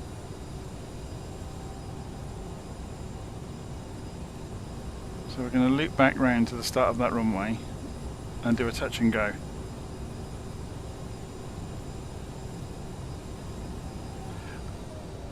Descending wasn't the problem because we were too high and too fast earlier. The weird thing was how it behaved just above the runway.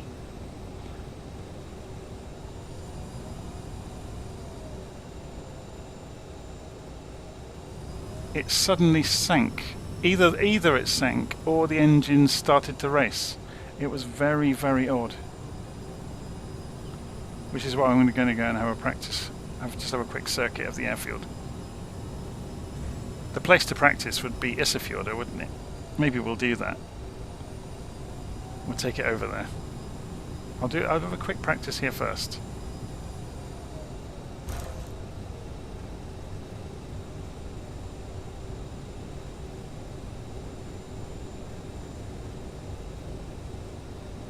So I don't think we'll need all the runway.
ages to come off the runway then.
Okay, so if I just take it out a few miles to the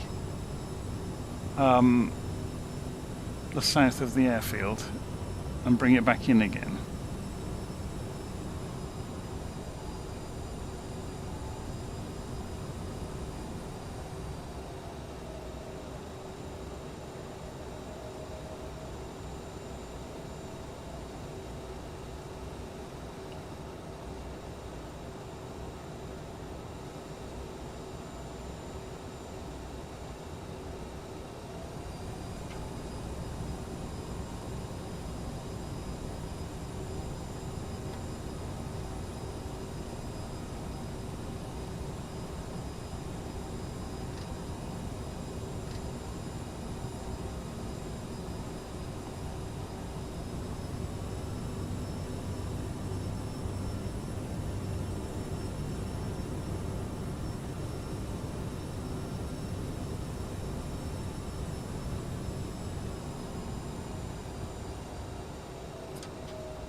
So we're keeping an eye on the glide slope this time.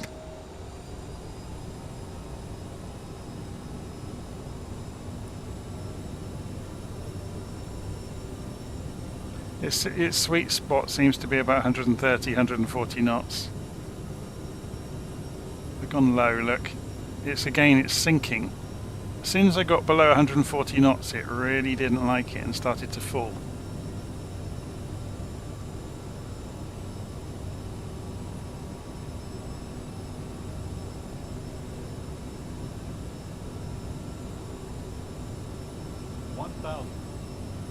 So I guess the real story is knowing the parameters for the aeroplane and not just winging it.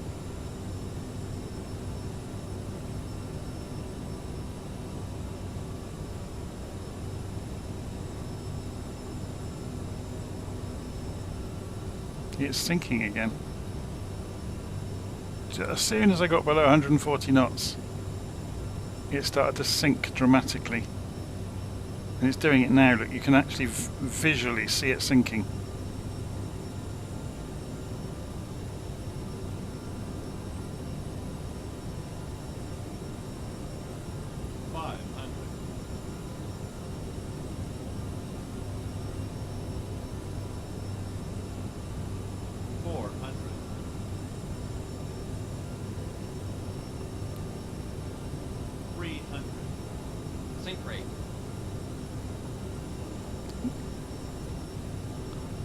Maybe it's some wind shear going on in the local area or something, because that was weird. I was holding that stable then and it suddenly sank dramatically. 100. Sink rate. 50, 40, 30, 20, 10. Even then, look, it suddenly sank the last 10 feet after floating. Very odd.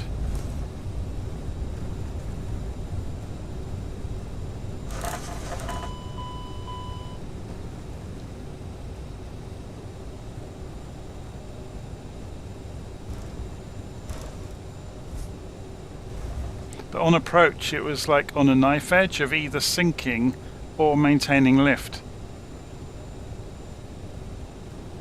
It'd be worth having a read of the book just to see what numbers they say to come in at. So that was full flaps, and we weren't heavy, look, because we'd obviously used a lot of our fuel up. We had about 2 tons of fuel. Or 1 3/4 tons. Very, very odd.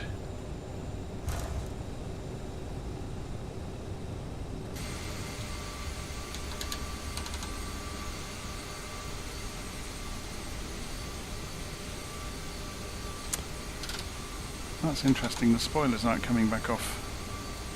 They're jammed open.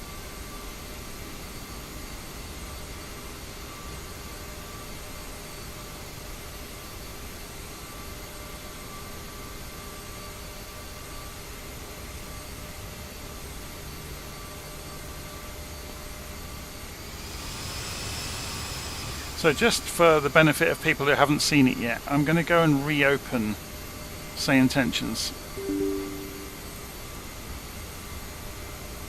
And you'll see aeroplanes appear over the next minute or two.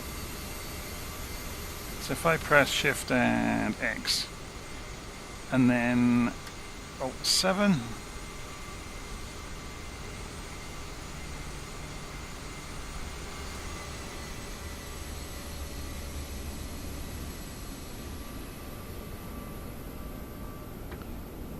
so I'm just doing that to get a view away from our aeroplane.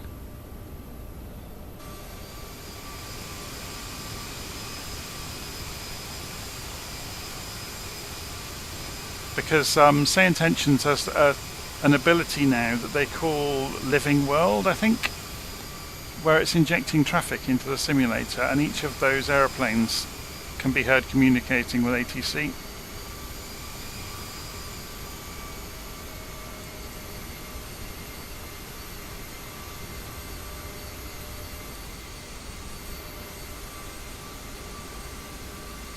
But also all of the liveries will be appropriate. So you can see some UPS planes over there. Look at the logistics hangars. Let's go and have a nosy around the airport and see what we can see.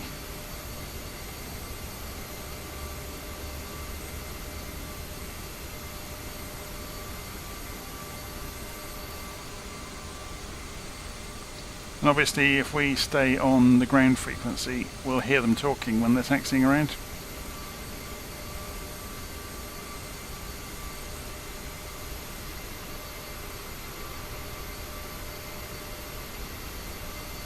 The terminal building's missing, isn't it? That's the simulator having a bad day.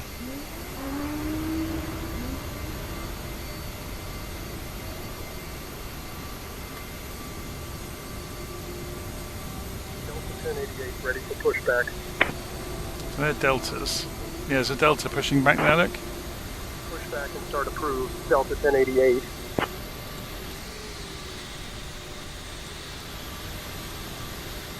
I wonder why the sim hasn't drawn the terminal buildings.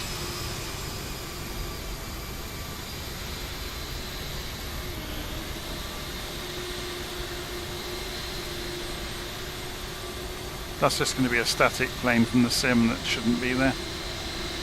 You can see there are statics underneath the aeroplanes.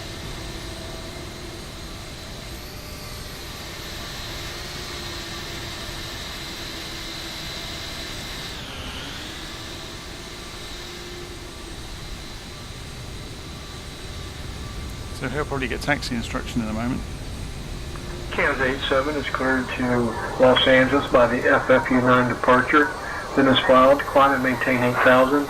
Expect flight level 360, 10 minutes after departure. Departure on 120.9, squawk 4761. Departure runway has been changed to 17, Canada 87.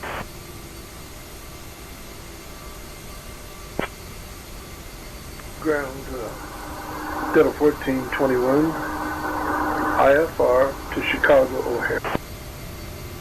I am working on that clearance. Stand by. Delta 1088, ready to taxi. Delta 1088, taxi to runway 34 left via Golf Echo Alpha Alpha 2. 34 left via Golf Echo Alpha Alpha 2 Delta 1088.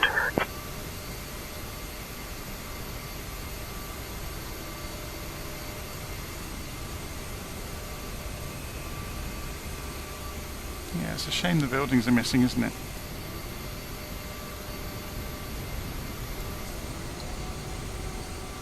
Southwest 1692, ready for pushback. Southwest 1692, push and start approved. Pushback and start approved. Southwest 1692. Okay, I'm going to put the simulator out of its misery now and leave it alone. But yeah, so obviously some practice needed with landings in the CRJ to get them smooth. It was very, very odd though. I don't know whether that's... I never used to have issues with it in 2020, so whether it's been modified slightly for 2024 or whether the new aerodynamics model in 2024 doesn't quite agree with it, I don't know. It just seemed a little bit odd that it was on edge of sinking dramatically at 140 knots. Could have been the weather conditions here. We'll see. I'll try again another evening. Anyway, I'm going to shut down for the evening and I'll see you again soon. Take care.